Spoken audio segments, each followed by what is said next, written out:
Ladies and gentlemen, please take your seats. The next session will begin in 2 minutes.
Ladies and gentlemen, please take your seats. The next session is about to begin.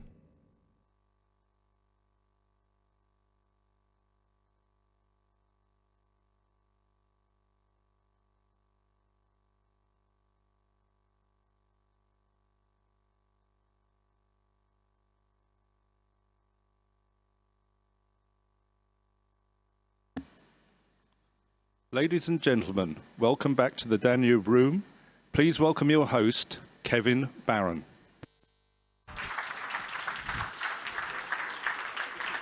Hello, hello. Thank you, everybody. Welcome back to day 2. Good morning. Good morning. Thank you. See, the coffee kicks in. I am Kevin Barron. I'm your moderator for this session with our 3 distinguished defense ministers. I'm the executive editor of Defense One. We're a news website out of Washington, D.C. I'm a Pentagon reporter by trade for many years, and this is my second GlobeSec event, so I'm grateful to be back. Thank you for having me. This session, without further ado, we'll give introductions after we get our members up here. We have the Slovak Republic Defense Minister Jaroslav, Bulgaria's Dragomir Zakov, and joining us online from Ukraine, Oleksii Reznikov. Good morning. Good morning. Good morning, Minister Reznikov. If I could briefly just set up the panel for everybody and begin our remarks. Day 100, that's the phrase I'm seeing in the news this morning.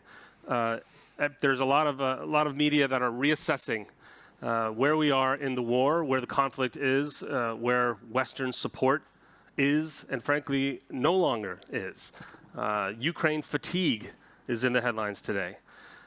We heard yesterday from President Zelensky here and also in another speech later in the day.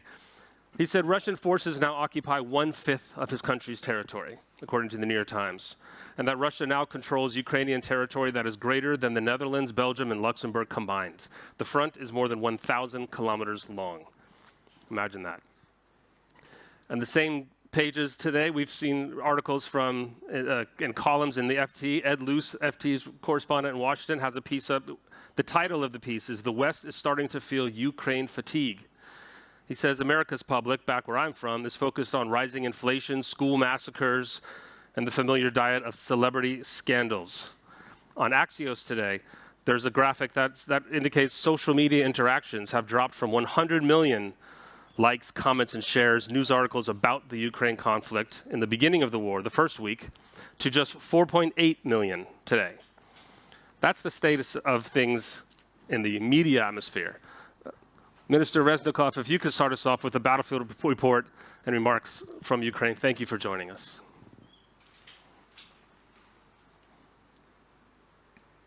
Hello, can you hear me? We hear you loud and clear. Hello, everybody, dear attendants, especially Jaroslav and Dragomir. I'm glad to see you. It's a good habit to see you online, and I hope we will see in the middle of June, I hope personally, in Europe. So, dear colleagues, I want to start my speech by thanking the forum's host, the Slovak nation and the GlobeSec community for support of Ukraine during this war. Before getting to the topic, I want to inform you about the current situation on the front briefly. It is essential to understand better why Ukraine needs military support. Now, Russia is trying to seize the south and east of Ukraine. Nevertheless, it has not abandoned its goal of capturing Kyiv and crushing Ukrainian statehood. The last weeks saw very heavy fighting in Luhansk and Donetsk regions. The enemy is sending colossal forces to seize Severodonetsk and Lysychansk towns and gain control of the entire Luhansk Oblast. Critically, the Russian army outguns us in long-range artillery. It also has more armored vehicles and uses aviation and missile strikes outside Ukraine's borders. Russia has an unlimited supply of Soviet-era ammunition. They are destroying our cities to the ground. Having stalled the Russian attack, our army is forced to retreat from the towns where no single wall is left standing after the Russian bombing. At the same time, the Kremlin is trying to move the war into a protracted phase. The situation in the temporarily occupied part of Ukraine's southern regions, primarily in Kherson Oblast, is proof of that. Instead of advancing, the Russian army is constructing layered defenses. Therefore, our one goal now is to break the Russian scenario. We need to liberate our land as soon as possible. To do that, we need heavy weapons, primarily MLRS. We also need artillery, tanks, aviation, anti-ship complexes, UAVs, anti-aircraft, and anti-missile defense systems. We need them fast. We need them in the numbers matching the scope of the challenge we face. Ukraine entered the war without adequate support from the free world. The situation is changing now, and although slowly. We have received assistance from many countries.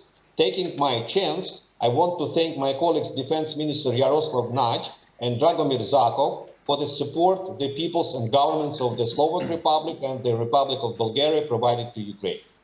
Thank you, ministers, again.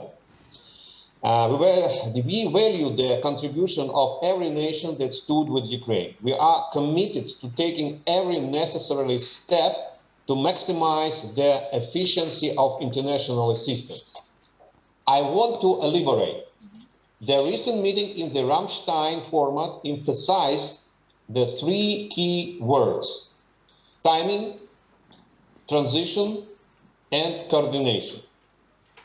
In essence, any important decision to help Ukraine involves cooperation between several countries to deliver NATO standard weapons.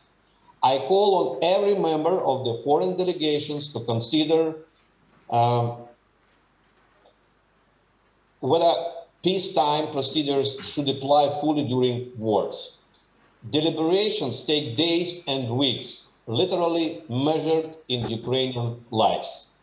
Whenever it's up to you, I would like to ask you to adopt the relevant resolutions or to draw your government's attention to this problem. There have been multiple cases when my colleagues, defense ministers, supported an initiative. Still, they needed to coordinate with their finance ministry or some other institution, which often slowed the process down substantially. We need simplified and expedited procedures. We propose jointly analyzing every help format from our partners and splitting them into the three baskets: short-term, medium-term, and long-term. Then we should consider them not just from the quantitative, but also from the qualitative perspective, how they increase the capabilities of the armed forces of Ukraine at any given moment. We also ask you to consider the harmonization of assistance programs. The ideal goal is to obtain weapons and military equipment not just as a platforms or tubes, but as an organic unit. We have shifted our arms supply philosophy in a course of war. We concentrated on receiving anti-tank and anti-aircraft portable systems during this first month of the war. Now, the character of the war changed, and we need more heavy weapons. The stocks of Soviet-era weapons and ammo are almost depleted. Thus, we need weapons, ammunition, and military equipment of the NATO standard to replace the Soviet ones. To reach maximum effectiveness on the battlefield, we pay much attention to the preparation and training of the personnel. Our philosophy is to train personnel to use the weapon systems before they actually deliver, and to prepare specialists for the maintenance and repair of such systems. It is essential to provide spare parts and materials to repair armaments to ensure sustainability. This involves developing our defense industry capabilities to provide maintenance and repair cycles in the long-term perspective. It would substantially increase their efficiency in the field of combat. It would also increase our arms interoperability on the technical and the organizational level. NATO's role in this process is hard to overestimate. It would foster Ukraine's to de facto integration with the NATO. Finally, I want to thank my colleagues and all defense ministers and countries that support Ukraine. This list of these countries is growing. It means that we are on the right path. Thank you, and Slava Ukraini.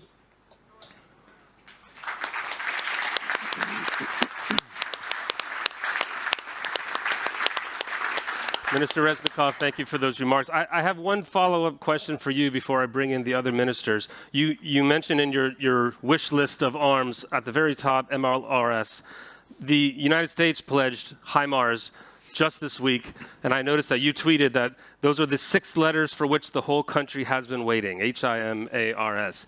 What can you tell us? Have you received them yet? If not, when do you expect them? No, on this moment, we're starting training courses in Europe with our artillery cruisers. They're starting these training courses, and they will be prepared with using these HIMARS. And also, I can add it that you know that our colleague, Secretary of Defense Ben Wallace, also announced that we will get M20 170 MLRS systems also as well. And our artillery crews also starting their training courses, and they will come back with these systems also again. And I think it was made well. It's a first step. Maybe you remember the very famous American astronaut. You know him. His family name sounds like Armstrong. Neil Armstrong, yes. That's something like. It was just one first step on the moon for one man. It means it's a big step for whole mankind. Approximately was this quote. It's close enough. I think the decision of White House with the HIMARS and London with the MLRS M270, it's a first step for Ukraine, but it's a really big jump for mankind to deter Russian aggressor. Well, so we've heard the plea for what Ukraine is asking for, and most importantly, it was a plea for speed. Ministers Nod and Zakov, what are your countries giving all they can as fast as they can? Well, thank you, and Oleksii, good to see you and good to hear from you, and looking forward to our further communication today later, I think in the afternoon. And this is another example that we really do communicate very often, and all the military aid that Slovakia provides is simply tailor-made to expectation and needs of Ukraine. And not only in terms of concrete capability, but also in terms of timing. If you remember S-300 system, I mean, from the moment of agreement between Ukraine, Slovakia, and the United States on the whole process, it took a week to get the system to Ukraine, which consisted of several trains and several dozens of cars or vehicles. So it wasn't something small. We are helping, as much as we can. I would love to see more countries like Bulgaria and Slovakia, and obviously Poland and others, but we're here today, who really help not only in terms of substance and concrete equipment, but also timely. Timing is extremely important. And sometimes I have a feeling that we discuss more than we should, and we should be a little faster in order to help Ukraine to defend their territory. But if you ask me as a Slovak defense minister, I can tell you that we have only sent to Ukraine things that they needed, and I think very timely. And I can say that total amount as of today that Slovakia provided from our storage. So it was our equipment that we had in our storage in the defense in Slovakia is worth of 154, I think, million euros in book prices. Prices from 80s and 90s maybe. So currently on market price it will be maybe with 1 0 more. This is another example that we are really doing our best in order to help Ukraine because they need it, because they're fighting for our freedom. They're fighting for freedom of whole Europe. And I only can pay tribute to Oleksii and his people and the armed forces of Ukraine for excellent work they're doing. Minister Zakov, I spoke with your prime minister here yesterday and explained some of the differences in your country's popular opinion for the war, for Russia, which informs and helps shape the policies and aid you're able to give. Explain the state of where that opinion is and how it's affecting what Bulgaria is able or willing to give to the fight. Yeah, this is indeed a big challenge for our societies, and this is not only in Bulgaria, I guess.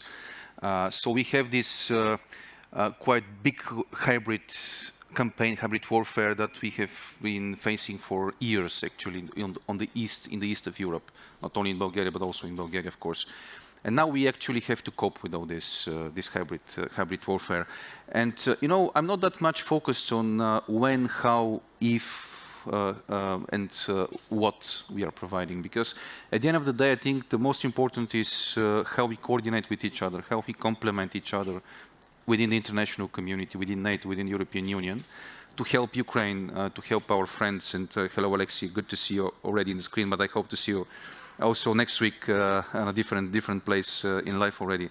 But yes, this complementarity is very important because we have different capacities, we have different public opinions, we have different capacities, but at the end of the day, this is the complementarity, the coordination, the unity within NATO and the European Union that help us actually cope with this challenge and help our Ukrainian friends. And if we can try to keep this unity for a long time to be sustainable, I think we will succeed together with Ukraine, and I have no doubt that it will be the case.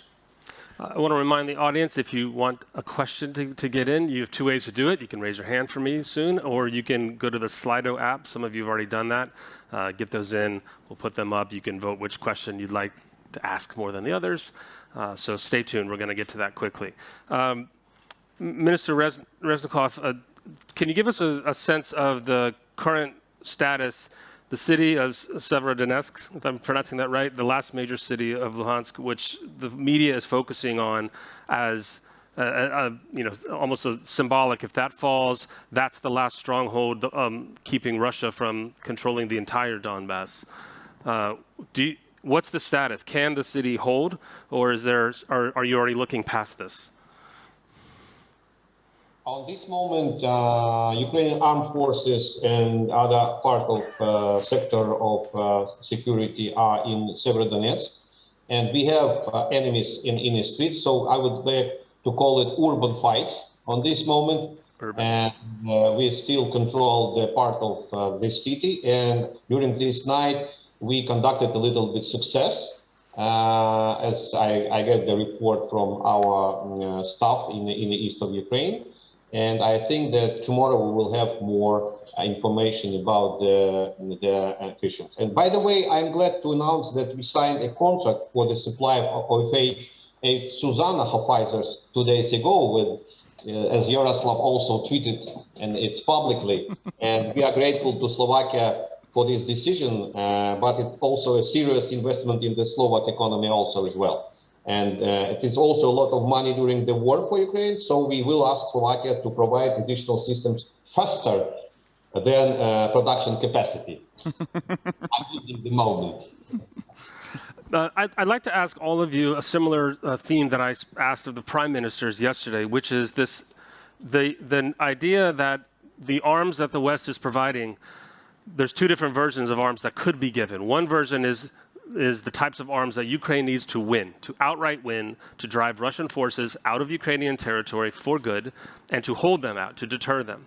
That's a different level of arms that is required than just providing arms that will help Ukraine have the strongest possible seat at a negotiating table with Russia in the future, which is the language that we're hearing from Western leaders, from the United States, from Britain, from France.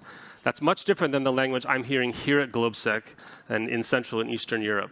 Are you being provided enough arms for that win to actually drive Russia out of the country? Or is it something short of that, just enough to get to a negotiating table that will lead to some peace sooner?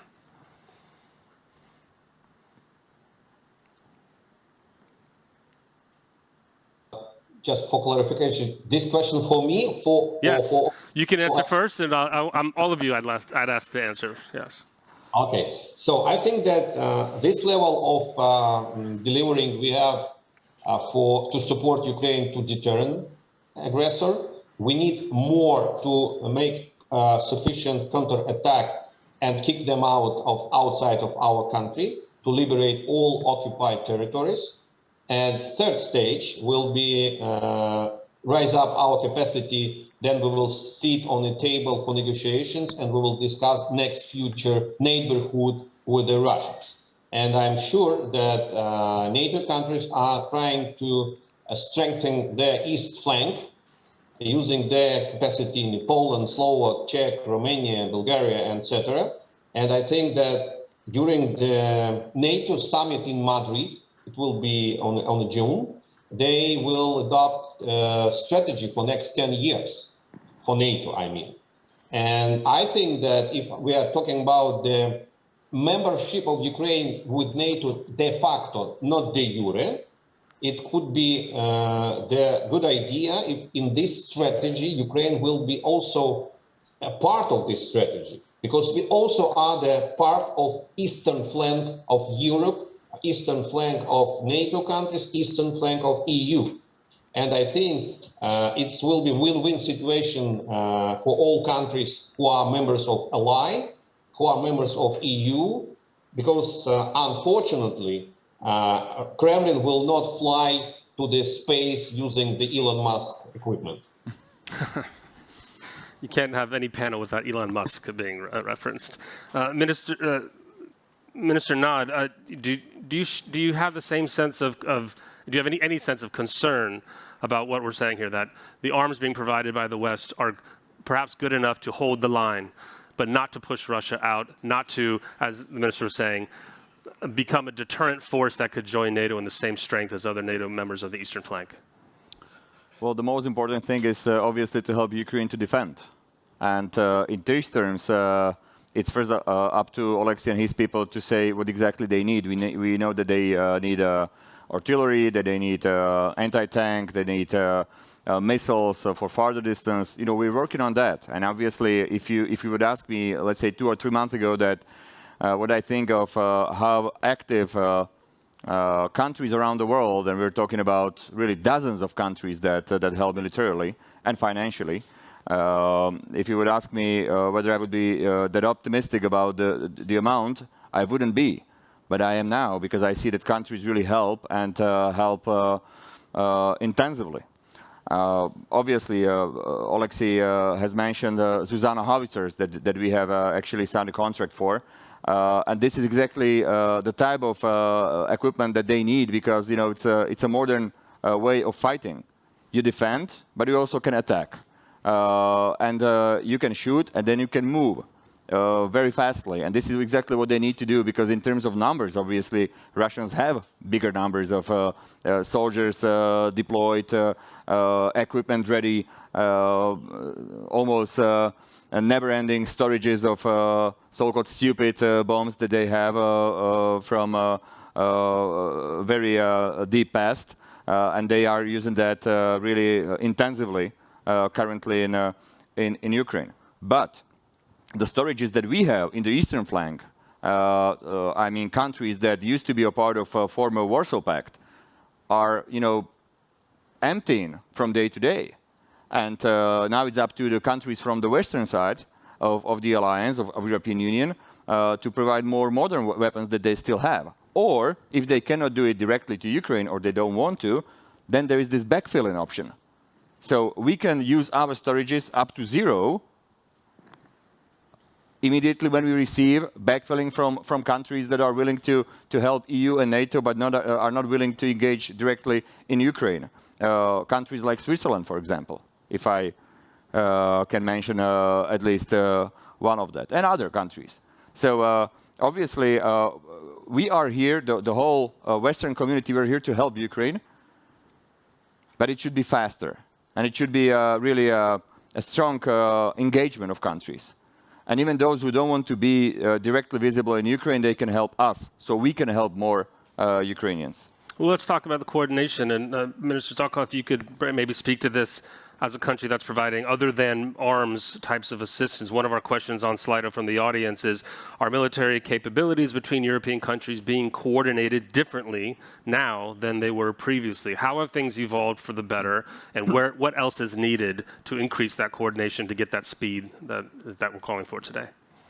Yes, let me say that I think the war in Ukraine now is actually a war of technology and the war of innovation. And it's clear that I think the trigger point in this war will be when Ukraine acquires the necessary level of technology and the necessary level of innovation and connectivity that actually goes beyond the capabilities of Russia.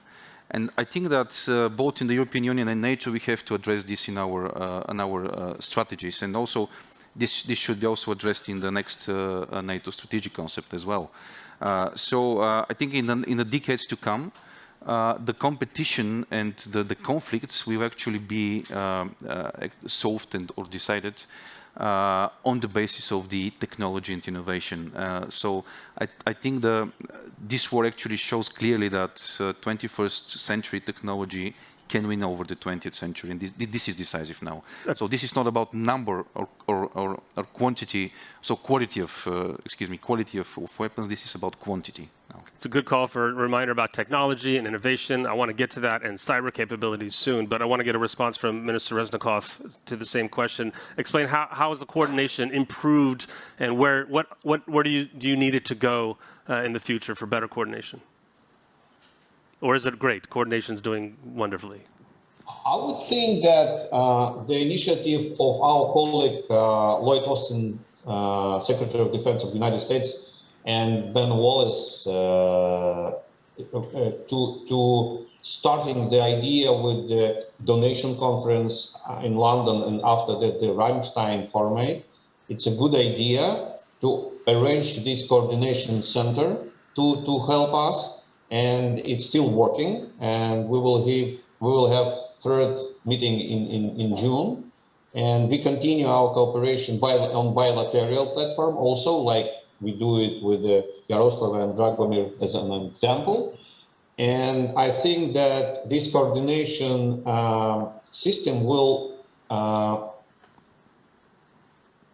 us to conduct the sustainability that we will definitely need also in the future, like new aircrafts, rocket systems, cyber systems, cyber security systems, and etc. So also next step will be demining program in Ukraine, humanitarian demining program, because we have a lot of explosive things in our lands. So I think this story for long period of time. Good. Let's turn to the audience and get things started. I have a question right here, and thank you very much. Stand up, introduce yourself, please. Melinda Herring from the Atlantic Council in Washington. Defense Minister Reznikov, two questions for you. How much of a difference will the MLRS systems make in pushing the Russians out of the Donbass? And if you get the equipment that you described, can you and the Ukrainian forces push the Russians out of the Donbass by Christmas What's the timeline if you get the list of equipment that you've asked for? On this moment, I think that the first part of question, it's more question for general staff. They uses the equipment. I will not. I'm not sure that I have to answer. And the second question, it's interesting. Normally, my colleagues in media in Ukraine ask me the same question, and my answer is that I forget my tarot cards in my home, and I cannot make forecast definitely what month will be when we will kick them out. But I hope, and it's absolutely a realistic plan to do it on this year. There's an honest answer right there from a politician. I like that. Front row, we have a hand up. Another question. Can we get a microphone coming on your left side, your right side, sorry. Again, stand up, introduce yourself, please. Thank you. Nikolaos from the Wilfried Martens Center for European Studies in Brussels. A quick question to Minister Reznikov, if I may. The European Union has also agreed a €1 billion assistance package, like via the European Peace Facility, to help Ukraine acquire lethal arms and other equipment. How much of this assistance has Ukraine already acquired, and what sort of capabilities and equipment has Ukraine acquired via the European Peace Facility funds? Thank you, and Slava Ukraina. As I know, on this moment, this fund make payment not directly to Ukraine or not directly to the warehouse for equipment. This money go to the country, which help us, and country is attendant for this payment. So I cannot to explain you how many euros or dollars went to the Bulgaria or to the Slovakia or to the Poland or to the France. It's a bilateral connection between countries and Mr. Borrell office. May I just in connection? Yes, yeah. please. European Peace Facility is a good thing. Obviously, it's not 1 billion; it's 2 billion now. The problem is with timing. 2 billion is obviously interesting amount for Ukraine if we can help them. And we are, as Oleksii correctly said, if we are to help Ukraine with equipment, then we can ask for reimbursement, countries, European Union members, from the European Peace Facility. The problem is that we claim that we have 2 billion euros for help, but as a matter of fact, countries would receive only some percentage of it this year, but majority may be up to 27. So we politically claim, and sorry for being, I'm well known for being honest. So if we claim that we would like to help Ukrainians with 2 billion euros, then we should have 2 billion euros ready. And not to say that, okay, countries, you from the eastern flank, you are ready to help Ukrainians immediately, so send your equipment as soon as possible to Ukraine. And then we'll give you a 20% this year and maybe some part until 2027. Well, should I reply to Oleksii when he calls me that he needs help now? That, okay, Oleksii, I give you 25% this year, and I will split the rest until 2027. Well, this is not normal, right? I mean, 2 billion euros is enough money to help Ukrainians, but it's not a huge money for European Union not to cope with. So I would urge my dear friends, ministers of finance and European Commission representatives to reconsider this, because if we want to help immediately, and if we are going to empty our storages, then we need to have reimbursement so we can again acquire new equipment and ammunition, so we keep the eastern flank of NATO and EU strong and safe. That's reality.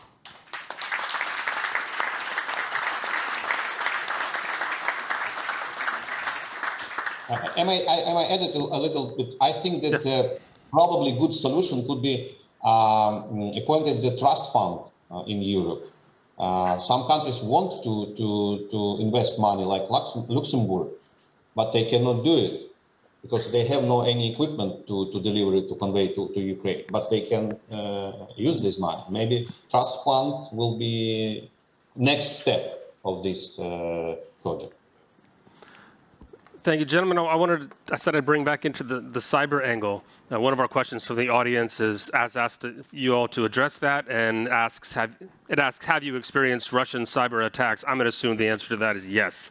What I'm more interested in is this week, America's top cyber commander, General Nakasone, said in an interview that the narrative in the media that Russian cyber attacks have not been as good or as damaging as was feared or expected is not accurate. That if you ask the Ukrainians about Russian cyber attacks, they'll tell you that they've been quite effective in some places. What can you say publicly that can shed some light for us on what kinds of Russian capabilities you've seen either in your own countries or in Ukraine, and how Western countries are fighting back? Yeah, I think the cyber warfare has been always part of the overall hybrid warfare, and I think that this is really something on which that we have to concentrate our efforts because at the end of the day, that's how actually the war in Ukraine started with a cyber attack on their actually financial system. In this context, there is no secret that NATO has declared actually cyberspace as an operational domain, together with space, of course, apart from the three traditional domains. We are in Bulgaria. We have also witnessed this kind of attacks already after not only after, but also before the war in Ukraine. This is part of these activities below the Article 5 threshold, thus testing actually our resilience, the resilience of our societies, the resilience of our systems. This could be really dangerous. There is no even need for a conventional attack on us or on any other state. Disruption through the cyberspace can really disrupt the daily life of our societies, the way we are dealing with in our daily life. Yeah, well, obviously we are under attack like every single day, and we know that, and we're talking about hundreds of attacks on annual basis that Slovakia has to face from Russia on various institutions, including defense. On the other hand, another important thing is not only cyber, but also electronic warfare. I know that Oleksii would very much appreciate if he receives much more equipment for so-called EW, electronic warfare, that they can use in order to defend against. Sorry for being very military now in language, but so-called A2AD equipment or capability that Russia has. Once talking about increase of capabilities or the quality of capabilities to be provided to Ukraine, electronic warfare should certainly be one of the top priorities. So they can use their other equipment to work well, to defend well. It's a joint thing. If you want to have a good equipment for defense or for attack, then you need to have electronic warfare as well. If you don't have it, you cannot use the full potential of the equipment that you have.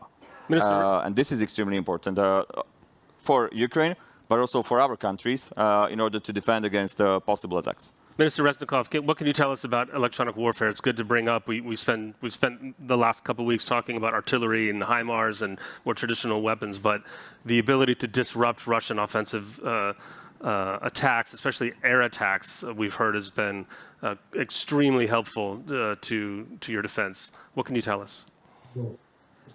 I would like to add also to my colleagues about the cyber issue that it was a good decision of NATO countries when we joined to the Cyber Defense Center of Excellence in Tallinn, in Estonia.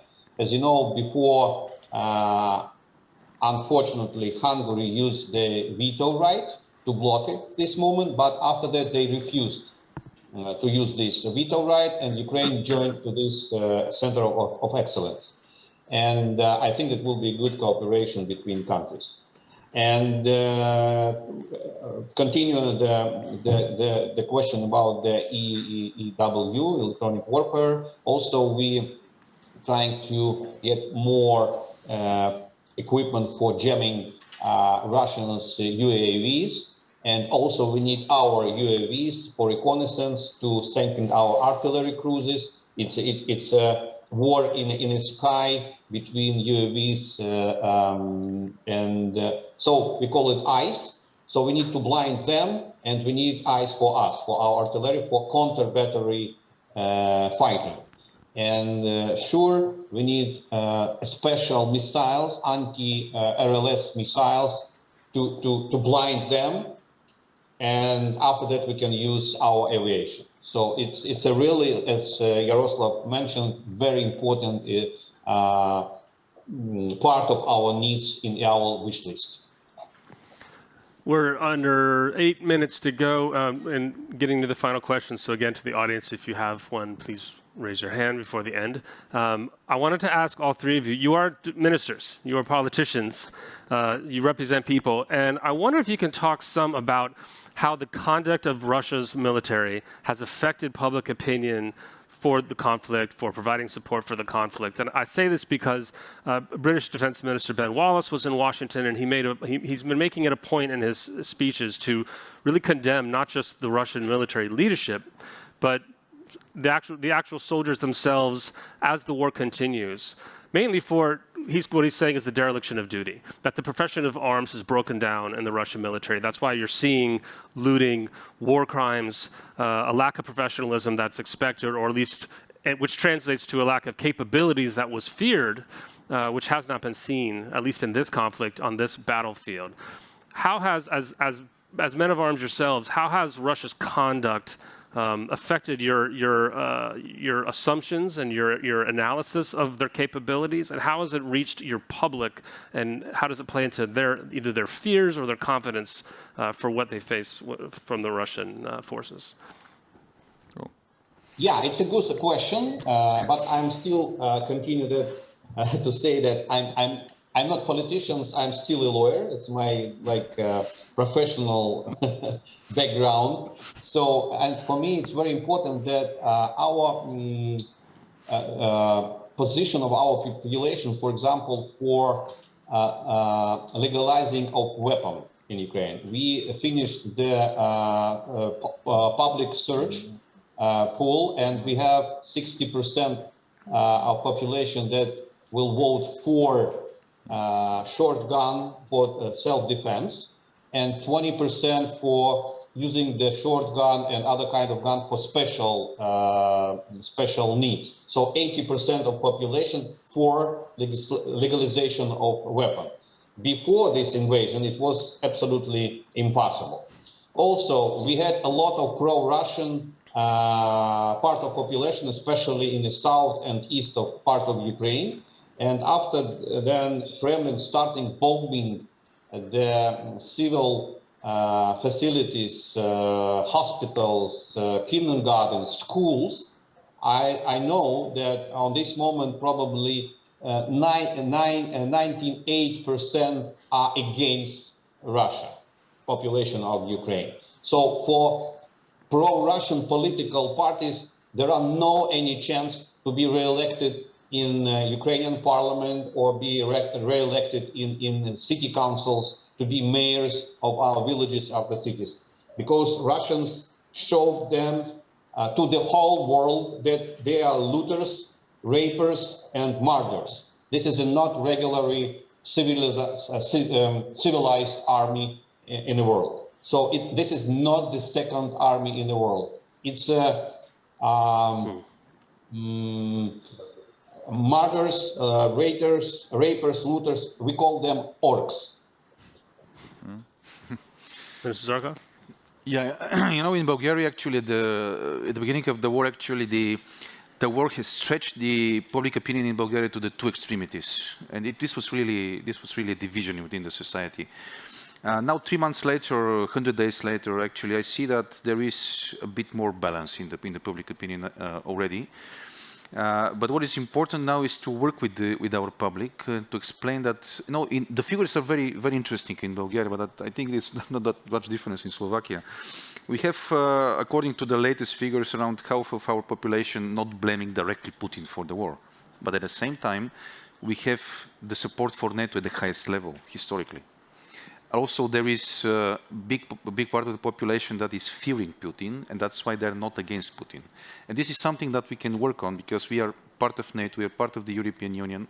We are trying to explain to our population that they shouldn't be afraid, because we are part of this democratic society. And we are well protected. We are part of NATO. And we have even NATO allies on the Bulgarian territory as part of the battle group, part of enhanced air policing. So we have our allies behind us, and we shouldn't be afraid. So I think this is also a big question. Public opinion cannot be changed, but can be shaped. Yeah, the situation in Slovakia is very similar to Bulgarian one. As a matter of fact, we have now 72%, I think, of support to NATO membership, which is the highest figure ever since we joined NATO in 2004 and even before. The situation changed, but it changed not only among population, also with the enhanced forward presence. NATO battle group in Slovakia now approved almost or up to 3,000 soldiers to be deployed in Slovakia rather soon, and currently having more than 1,000. But the situation changed also in the rhetoric of political parties. And now I can tell you that it looks like we should reach 2% of GDP for defense this year. And I think it will even rise for the next years to come. I see that there is a will for modernization of the armed forces. We're on a good track. The discussion is very rational, also in the government, but also in the whole parliament. So obviously, defense became one of the top priorities. We are on the eastern flank. We all were able to see what Putin is capable to do, and that really whatever option, even the worst one, is on the table. And I believe that this opened eyes of many of Slovaks who simply considered NATO to be a relic of the Cold War and considered Putin to be a strong bone of peace in the world. Situation has changed. People react in a different, for me, more positive way. And if with all the bad things that the war in Ukraine brought to our lives and to lives of Ukrainians, there is at least something positive, and that is a clear signal from many of our peoples in our countries that, as a matter of fact, NATO is important, EU is important, cooperation in defense is important, and the West means democracy, freedom, and peace, not Russia or similar regimes. Gentlemen, our final minute, final reaction, if I can get from you in 2 sentences or less. What is your message to the world who is seeing these headlines today about Ukraine fatigue? No fatigue possible, more help needed, fast approach, very much appreciated. Sooner and with larger capabilities and amounts we help Ukraine, sooner we'll bring peace to Ukrainian people and to Eastern Europe. This is extremely important, and we should not be in fatigue. We should even try to drink additional energy drink so we help more. Energy drinks, good. Minister Zakov. I think no fatigue, the same, definitely unity, solidarity, and finally values we win over tyranny. Finally, Minister Reznikov. I would think that fatigue could be, because it's nature psychology law. It's psychological. If you will check the CNN, BBC, and other international channels, you will see that on the starting of this invasion, Ukraine was on the top of news level. After that, Texas strategy put Ukrainian down, and on this moment, Texas strategy is not on the top in the CNN, BBC, and other world TV shows. But Ukraine didn't come back to the top. So it's psychological effect. And so, but we need to fight with these options, with the fatigue, and keeping them on a level of attention of all people, all countries, all government, because invasions still continue. Russia still conducting their aggression in trying to occupy whole territory of Ukraine, because it's a dream in the head of Kremlin that they will like empire gathering lands, because next one will be Poland, Baltic countries, Slovakia, etc., etc. And we need to stop them, to deter them and kick them out. Ministers Nad, Zakov, Reznikov, thank you very much for your time and for speaking to our conference and to our publics today. We all greatly appreciate it. Reminder that the next session will start right away and is led by Andrew Mueller and begins with a short video. Ladies and gentlemen, please thank our ministers.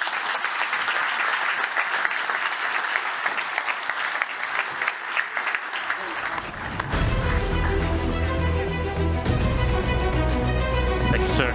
Very good.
Good afternoon, everybody.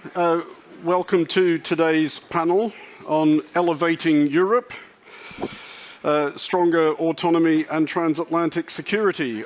We have a very distinguished panel joining us. Please make them welcome. We are joined by Nikolaos Panagiotopoulos, the Minister for National Defence of the Hellenic Republic, Peter Hultqvist, the Minister of Defence of the Kingdom of Sweden, Anna Wieslander, Director for Northern Europe's Atlantic Council, and Marcel Grisnigt, who is the Senior Vice President and Chief Corporate and Development and Integration Officer at KNDS. My name's Andrew Mueller. I am the host of the Foreign Desk on Monocle 24, and if I can use this moment to plug our next episode, which goes live tomorrow at midday UK London time. Those are both the same time. It is a GlobeSec special in which we will be broadcasting some of the interviews that we have done while we have been here. It strikes me that with this particular panel, talking about elevating Europe, the stronger autonomy and transatlantic security, that these are all concepts which a very short while ago might have seemed somewhat academic, even abstract, and as we have discovered in the last 3 months, very much not. It has been remarked upon here, I know, a few times this weekend that it is 100 days since we saw Russia move properly on Ukraine, and I think it's always worth remembering that when we talk about Russia invading Ukraine, we should be reminding ourselves that this is Russia invading even more of Ukraine. But all of a sudden, these concepts now seem quite real and quite urgent, and that's what we will be talking about today. Before we start properly, I just want to remind the audience online and in the hall that you can ask questions using the GlobeSec app, which in theory will appear on this screen in front of me, and I can pass those along. And I will be opening this up, of course, to questions from the audience here in the hall, and we'll do that reasonably early on. So if everybody wants to start thinking about things they would like to ask our panelists, that would be really helpful.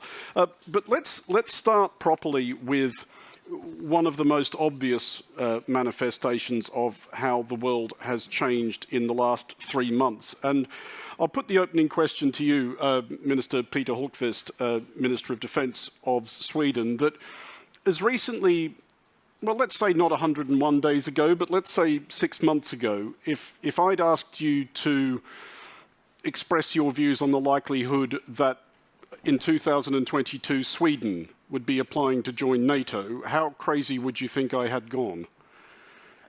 It's not a question about being crazy. It's more a question about what sort of strategy have we had from time to time.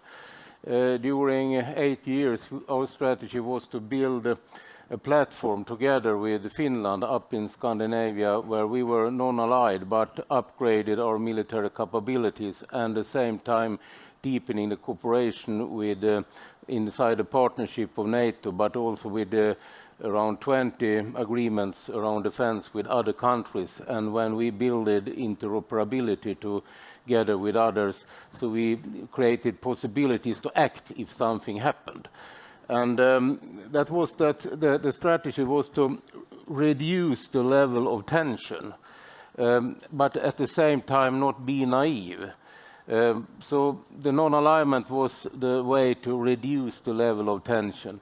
But when we saw that Russia, they, before Christmas last year, published some sort of statement that they want to have influence over the different countries' security choices in the neighborhood, and that they do not respect the sovereignty of decision-making in these democratic countries. That was the first step. And then we also have the upbuild of military resources around Ukraine, and then they step over the border definitely with start the war with Ukraine. It was not a surprise that they should do it, but that was a real step that changed all of it. So there is one reality before the 24th of February and another after.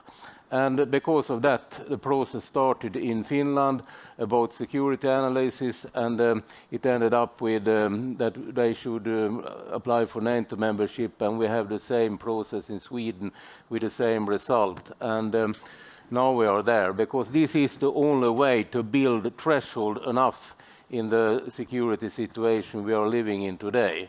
And now I hope that we can have a fast track and decision-making process inside NATO, because that is good for all NATO countries and also for Scandinavia.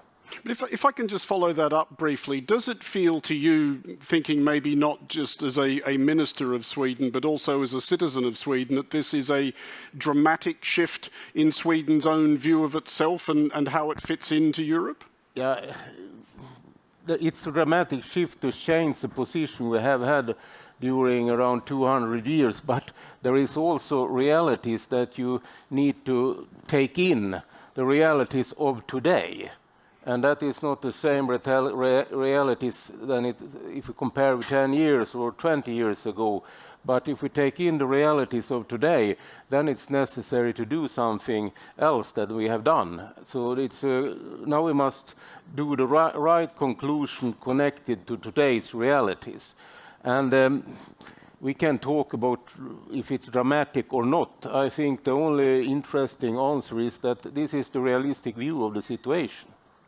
At that point, I'll bring in Minister Panagiotopoulos, Minister for Defence of Greece.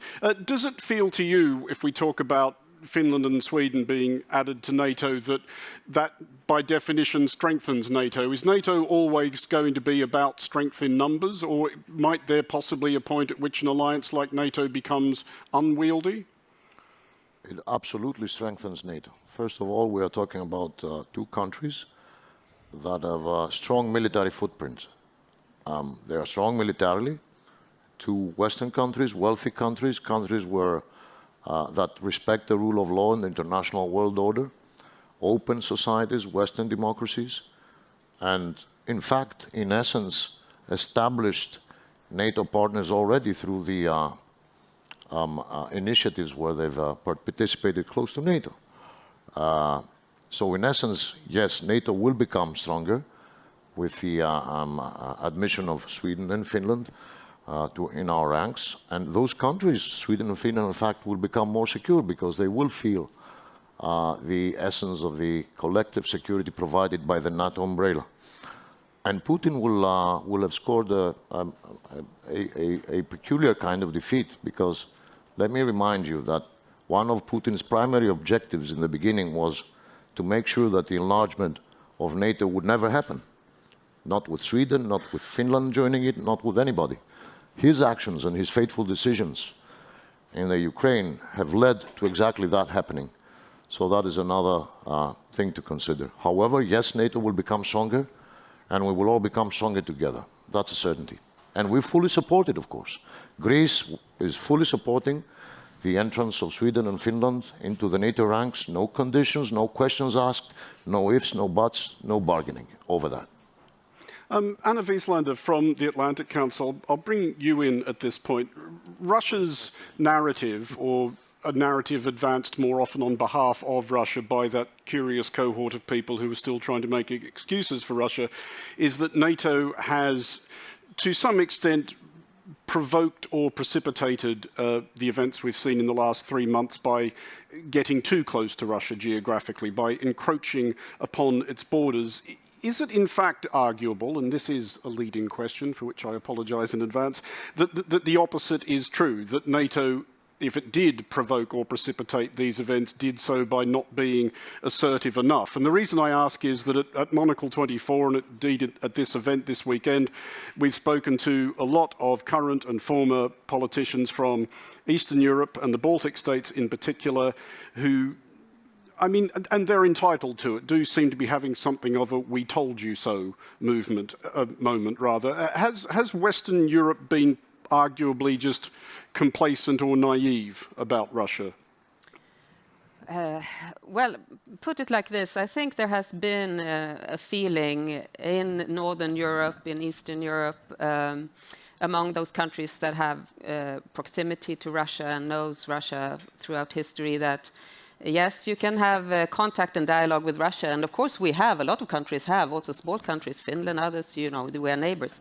But you have to have it from a position of strength, and you have to have sufficient deterrence when you talk about it. And as Russia has acted more and more assertively throughout the years, already starting with Georgia 2008, we had 2014, and still there has been attempts for strategic dialogue, for instance, with Russia, leading nowhere. And now we are in this situation, which is a horrible situation for the whole of Europe, is threatened. So I think there is a lesson learned here in how to deal with Russia when Russia also has shown its true face to Europe. And that is that firsthand, build deterrence and then see how you can proceed with Russia. And don't have too high expectations on having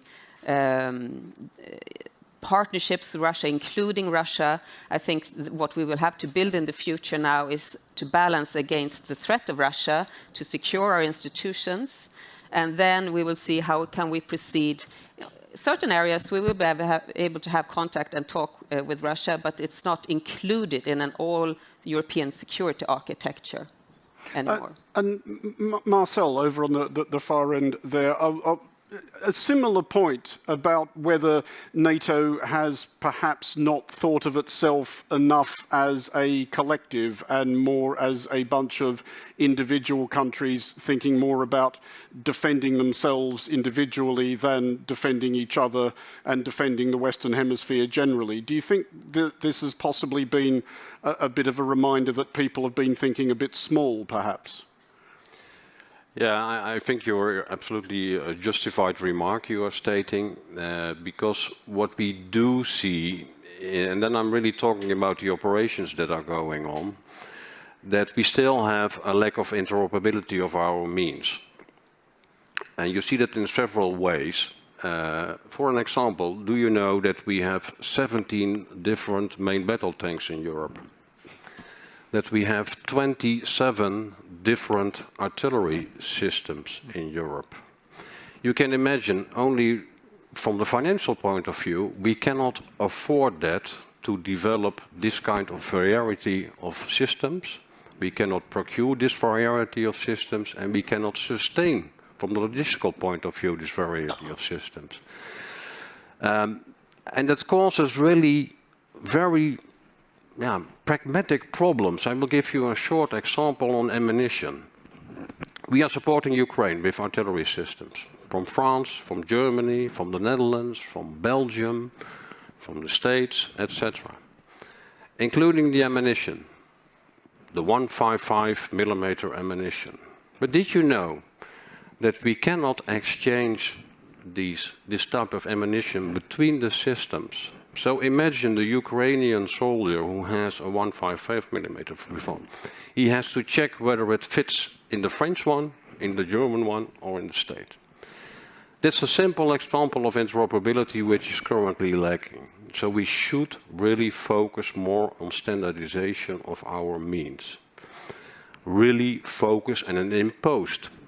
But there is a consequent link to that, because obviously that will demand that nations will be willing to let go some of, let's call it, brutal national egoism.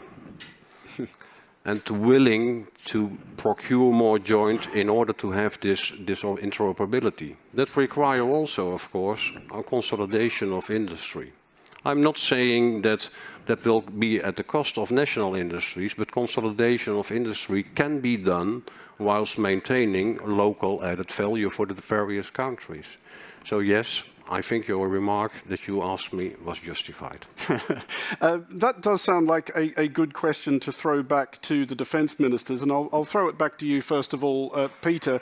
Is there something to that, do you think, and where does it come from? Have the nations of Europe been perhaps a bit too jealous of their own technology and perhaps even a bit suspicious of certain of their theoretical fellow allies? We have a defense industry in Sweden, and we have developed products for many, many years, and we have production of jet fighters, and we have productions of submarines. And they are especially designed for our environment and how we can operate in our area. And I think that first of all we must see that there are not the same operational needs in all countries and all parts of Europe. Another thing is that there is always a competition between different industries and also countries, because everything connected to defense industry is also connected to national security interests. And in the end of this process is to how to share knowledge and results and what you have built up for years by years here, how to share that in a fair way. That is not this is a complicated question. The other is that where should we produce? Who will be the winner when you centralize everything and you have some specific weapon system? And what is the right weapon systems? From my perspective, I don't think that this question of that there are different sort of weapon systems is the main question. The main question is the amount of weapon systems, that we have weapon systems so we can deliver it to our own defense forces, but that we also can support just now Ukraine.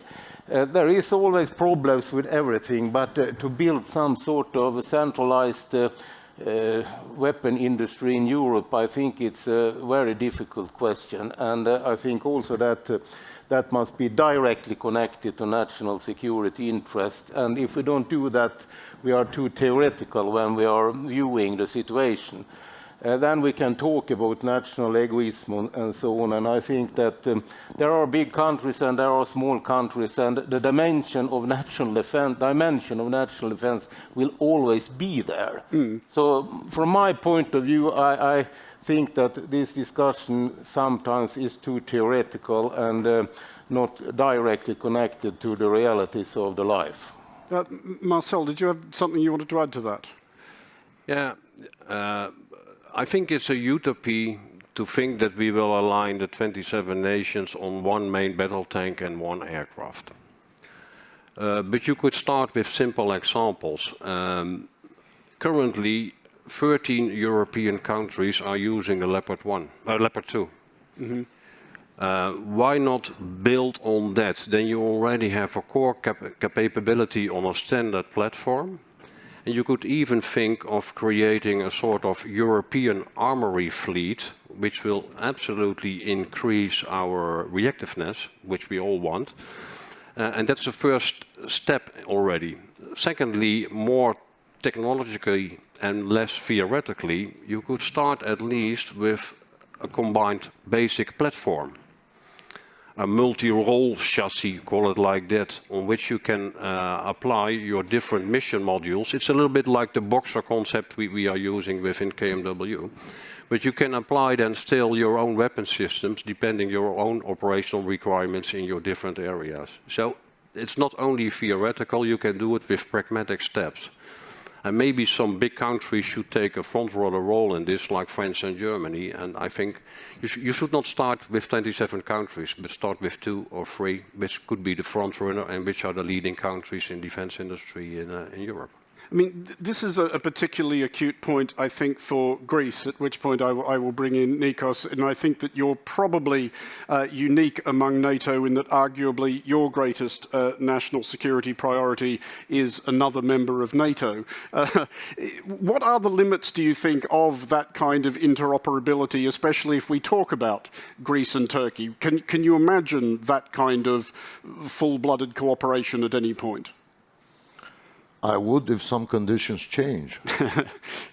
So far, I don't get the impression that they'll change very soon. And really, you know, sometimes we feel strange having an ally that has imposed a threat of war against us should we elect to exercise one of our legal rights by international law. That means extend our territorial waters between the 6-mile limit. Threat of war, one ally against the other. Hey, I don't want to have allies like that. And I don't want to have allies that conduct 40-plus overflights, not just incursions to our airspace, but overflights over inhabited areas within a day. You know, sometimes some of those overflights taking place at the night hours. I wonder for what reason. And it feels peculiar to have an ally that argues for the demilitarization of some of our islands over a set of legal arguments. I would be happy to counter, but that's not the time and place to do so. And also arguing that if they're not demilitarized, they're what? Up for grabs? Up for the taking? By whom? Is this direct? Do we lose them as sovereign territory? Are they lost to Greece, to somebody else? These are not only unacceptable situations, but completely absurd ones, if you ask me.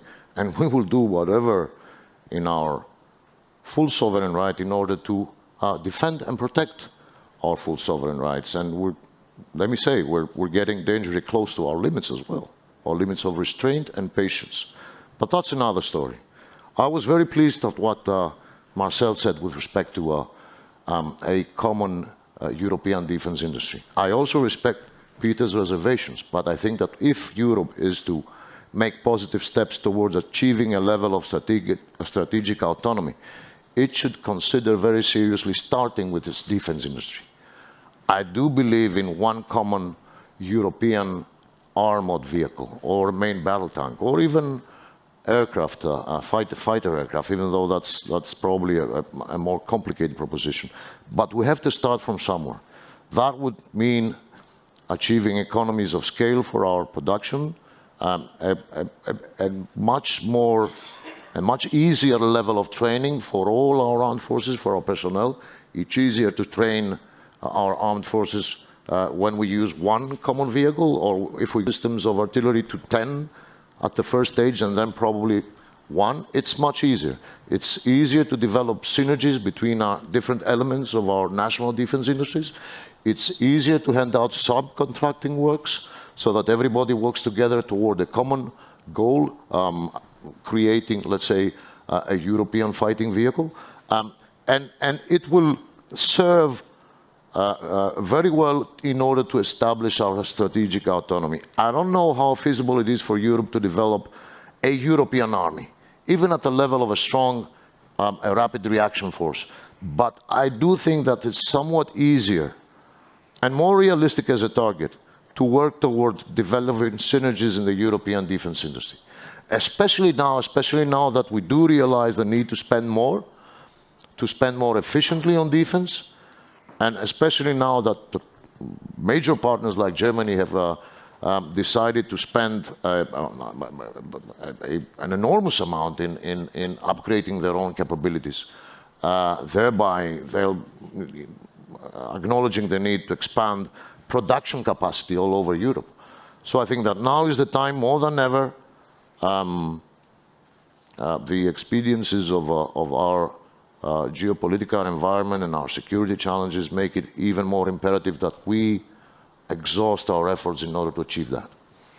Anna, there's a question sort of summing up where we are now that I'm about to put to you, but before I do that, a reminder that we will shortly be opening this discussion up to the audience here in the room and the audience watching remotely. So if you have questions, put your hand up and I will come to you shortly, or if you have questions, type them into this magic screen and they will appear in front of me. But Anna, one of the refrains of the last 100 days has been that there is a new sense of resolve, of solidarity among those two key structures which, in theory, defend the Western Hemisphere, the European Union and NATO. What's been your personal observation of that? Do you see that there genuinely is an invigorated understanding of what these institutions are for? And I guess the key question, and it's the one that I know anybody watching from Ukraine will be interested in the answer to, is how long do you think this will last? Yes, so to structure it like that, yes, I think there is a new realization. You can, for instance, look at the EU Strategic Compass, which was released in March. I think it has a realistic stance. It talks a lot about that NATO is the core for, NATO is the vehicle basically for collective defense, and the EU efforts should be complementary in this regard. This much debated concept of strategic autonomy, which we had for years in this setting, is mentioned, I think, only once. To me, this is a realistic landing in a way, and you can see how it develops where we have NATO at the core of the operations that we do and that we need to do when it comes to deterrence and defense. And then I think the EU is more what we are discussing here now, building the capabilities, filling those gaps, getting those enablers there that we have not, that we have been discussing since the Balkan Wars. Basically, everyone knows what we need, but we never get it. Now I think it's the time. You have Germany, as you said, mentioned huge investments. And actually, most countries are now increasing defense spending also. So there is an opportunity to get this right in a more realistic way, and I think we are getting there much more better now than we were just a year or two ago. So in that sense, and then will it last? Is there endurance in this, or is this like a passing storm, or is this climate change when it comes to really increasing European security and defense? I think that's it's up to us, really, also, and to my fellow colleagues here, the politicians, just to have, we were discussing earlier, to have persistent explanations, messaging why a lot of people have to take higher costs for this. Inflation is peaking, and the energy costs, and all of this, and we have to sustain that and explain why we have to take those costs, because freedom is not for free.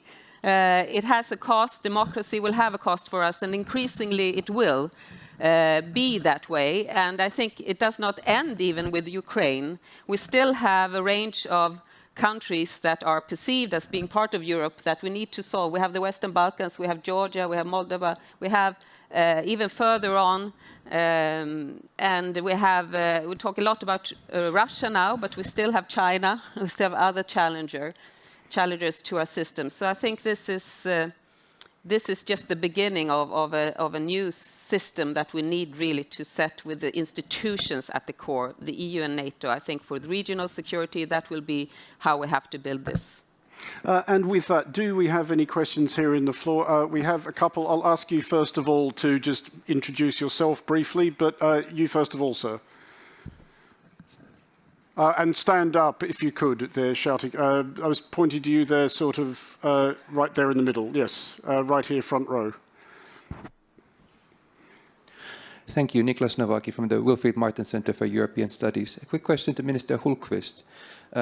Do you think that it might be possible to achieve a breakthrough in the negotiations that Sweden and Finland are having with the Turkish authorities over Turkey's kind of current objections to opening the NATO accession talks officially with the two countries before the NATO summit in Madrid at the end of the month? And secondly, how do you see that like the NATO membership of Finland and Sweden could affect the EU's security and defense policy? Thank you. Okay. First of all, the question about NATO. This is a question of security in our part of Europe, in Scandinavia, and to build a higher level of threshold against antagonistic threats. And it's a result of the Russian war in Ukraine, and it's also a result of that Russia now dominating Belarus, and that we see that they have no limits or no borders for how they can behave. And I think if we will be now accepted as member of NATO, it will be good for NATO, but it will also have a positive impact on the stability of the whole European Union. So I think that we can see that effect. Then about the process, we were promised a very fast process, and it was checked up by the General Secretary in NATO that all countries should support our membership. And then we come to a situation that Turkey, very soon in this process, declare that they have some sort of objections here. And we have discussions directly with Turkey, and there is also other NATO countries involved in that sort of discussions. I cannot say exactly when this will be finished or not, but my view is that it must be finished, and I will not set up any timetable for that. It will take the time that needs, but we are interested to come into NATO membership as soon as possible. And what I have also seen that is we have a very broad support inside NATO for that. So that's also an interesting factor. I just have a quick follow-up myself there for Nikos, and I'm trying not to get you into too much trouble here, but do you think it does undermine NATO at a moment like this to any great extent when you have a NATO member fairly transparently trying to leverage a particular situation to its own advantage? Well, if we all establish that the southeastern flank, actually the whole eastern flank, should be secure and stable and be able, actually be full of security providers, net security providers, then we understand what needs to be done in order to achieve this condition. And to me it's simple. Everybody has to comply by the rules set by international law, good neighborly relations, and allegiance to an alliance. If we all do that, then we're in good condition. If we don't, if all of us are not on the same page, then I'm afraid we'll have problems ahead of us. And now more than ever, the southeastern flank needs, and the eastern flank needs to be secure. By the way, we're offering ourselves as well-intentioned intermediaries between Sweden and Turkey if we are to achieve NATO membership. No, that's a joke, actually. I don't think we'll provide the best of services in that respect. But I do believe that we'll have to push forward. There'll be some pressure applied. I believe at the end of the day, after some bargaining, a positive result will be achieved. I hope it happens sooner rather than later.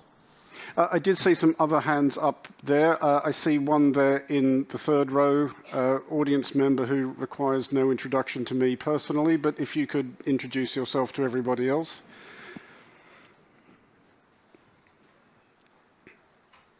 Hello, I'm Emma and I work with Andrew at Monocle 24.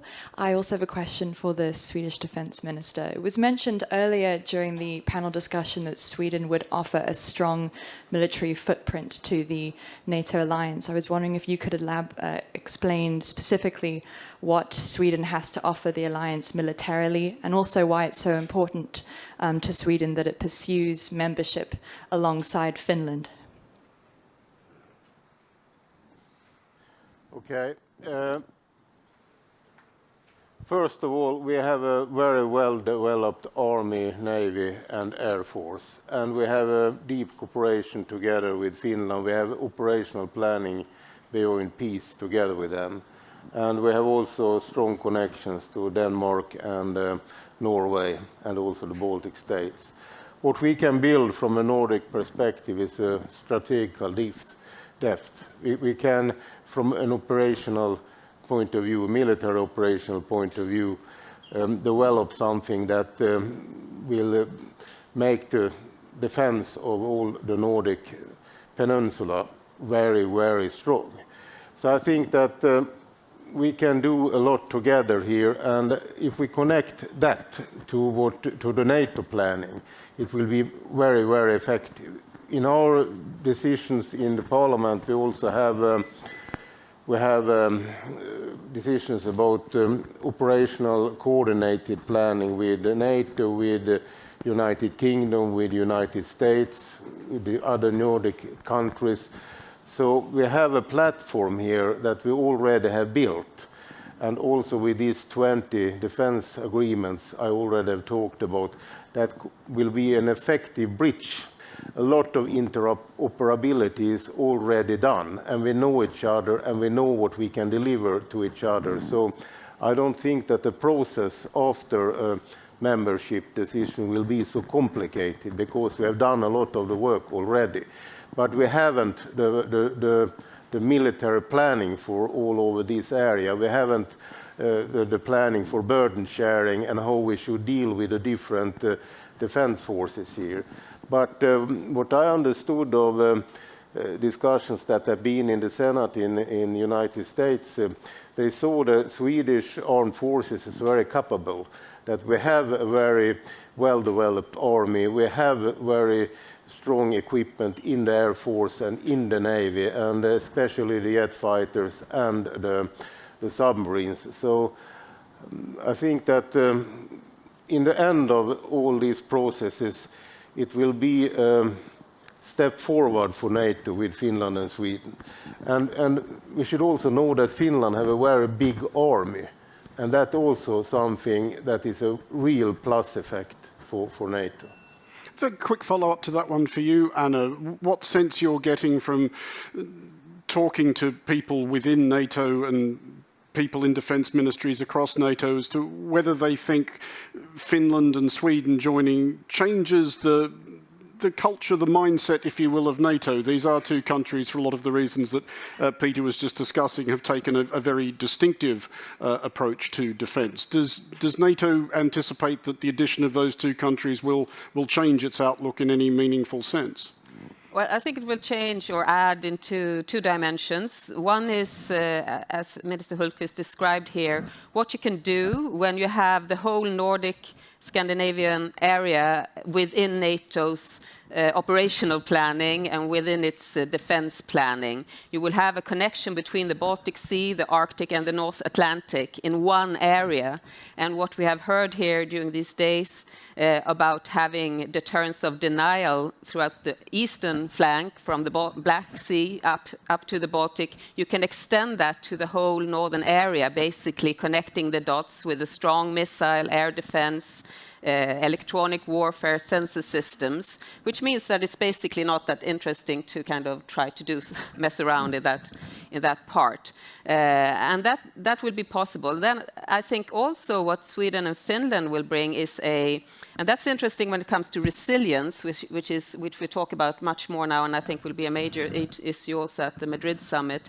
Sweden and Finland bring total defense concepts. So we have a way of engaging the whole society when it comes to defense, and there is a lot that also raises the threshold, and it's a concept that I have noticed that several NATO countries are very interested in looking at and perhaps exploring when it also comes to building more of societal resilience, as we are entering an area of great tensions and needs for transformation. So I think both of these aspects Sweden and Finland can do a lot to provide. Perhaps the third one, if I may, is the EU-NATO cooperation. Since we are both EU members since long back, we can also be supportive and bridge in those ambitions and you know, have a weight on the EU side and also bridge over to NATO and facilities in those aspects. So that would be what I foresee most. There was another hand over there-ish, I thought, somewhere at one point. No? Do we have any other questions from the floor? We can, up the back, you, sir. Sorry. If you could just two stand microphones, and introduce yourself. too much. Oh, sorry, Olivier Bell, French Ministry of Defense. I have a question for the panel. We talked a lot earlier about the capabilities that Europeans will need to acquire in the future as a result of the mobilization, but capabilities take time to produce, to come online. You need training, infrastructure, a lot of things. And so my question is, how do we turn the short-term current political mobilization into long-term sustained effort in defense? How do we bridge the short and the long term? Marcel, that might be one for you there, I think. The idea, I guess, of capitalizing on this moment or making sure this moment sustains itself. Who should answer? I think you can have quick wins. Let's talk about that firstly, because, for example, I had a debate yesterday and somebody said the current crisis is more or less a conventional war. I do not agree on that. It's not a conventional war. It reconfirms or reveals new needs. Besides the classical land, air, sea, the need of cyber capacity and space capacity is reconfirmed, which need to be accelerated, but we are already working on that. Secondly, information warfare. It's not new. Information warfare is not new. It's from all times, in fact. Only the name has come up now, information warfare. But we need to master more information warfare in the current area with the social media, for example. More to the ground. If you go to the ground and you have a look at the artillery, I already mentioned the example of the ammunition, but it's reconfirmed the need of precision-guided ammunition and longer range. So these are gaps which we are currently working on and which we can solve at the short term. Another one which is reconfirmed or maybe revealed is the usage of unmanned systems. The drones, the armed drones. So we need to have them maybe offensive, but also defensive. So we need to have a counter UAV capacity, which is already being worked on. Those are maybe stupid, simple things, but it's also linked to how we use innovation in our capability planning. Coming back to artillery, because there are a lot of discussions going on artillery, and it remains an enabler because it's all about combined arms operations. But it showed also the vulnerability of artillery. So there is a need that artillery systems can move faster. We developed a firing on the move concept. Imagine firing on the move concept, which is an existing innovation, but it takes long times to implement it because the traditional way of thinking of artillerists do not accept this concept yet. So innovation should be done more in a collaborative way by test and trialing, and not only the technology, but the technology within a concept of operations. And then you get more the effectiveness and the efficiency of the innovation. Leo-Ben, we have a Leo-Ben club on the Leopard 1 users, from which out of coming modifications and new things. Those are all short-term things. Long-term, capability planning. My fear, and I agree with Anna, that the EU and NATO are approaching better and better understanding, but my big fear is duplication. Duplication of a capability planning process, duplication of innovation efforts. So I think we should more guarantee that it's complementary and that can only be a win-win, but we should at any case avoid duplication of capability planning and keep NATO in the leading role in this. I think, Peter, you had your hand up there. Was there something you wanted to follow up? Yeah, because of this discussion about artillery, we have an artillery system called Archer. You move, you fire, you move, you fire. And that is a very modern equipment, and we now are in process to try to sell it to different countries. So I think that we must also see what sort of resources are already developed and what is the capabilities in the companies around the world. If we see to Europe, a lot of countries buy American equipment, jet fighters, and so on. And we also see that when you are developing new products, you have, if we see to our jet fighter systems, we have around 50% of American equipment directly in these Gripen jet fighters that are Swedish design and developed for Swedish and Nordic environment. So I don't know how realistic and how far we can go with all these ambitions from a European Union perspective, because France, they have their ambitions, and we have in Germany their ambitions, and if we go to every country, we have this sort of ambitions, and that should then be connected to this overview ambitions. So this is really complicated, and now I don't mean to be negative in this discussion. I only mean to put in some sort of realism in it, because this is not easy, and we can never come from the national perspective. For all defense question is national in the bottom. It's national in the bottom. Then we can cooperate. NATO is also something that are built by nations, and they have also their own profile, all these nations. So I think that when we are talking about all this, we must also see all these realistic things that we have in all these balances if we should be successful, because otherwise we also have the risk that we use a lot of money on things that never will be something in the reality. And it's also another question is that we must see that when we should build weapon systems for many countries, there is also many things that should be put into this process. And that can make the systems very expensive and not so easy to maneuver. We have also that sort of examples. Then we have examples of groups of countries that are going together to develop weapon systems. And that is not an easy process either. It's a question of money, it's a question of how to share the competence. So we must be more deep in this discussion and only have some sort of overview that it's an easy thing to make some sort of European industry for all. I don't believe in that immediately. There's a question that has just arrived on the magic screen here, which is another one which is an interesting balance of ambition versus reality. And I will put this one to you, Nikos, as a defense minister of a country which is a long-established member of NATO.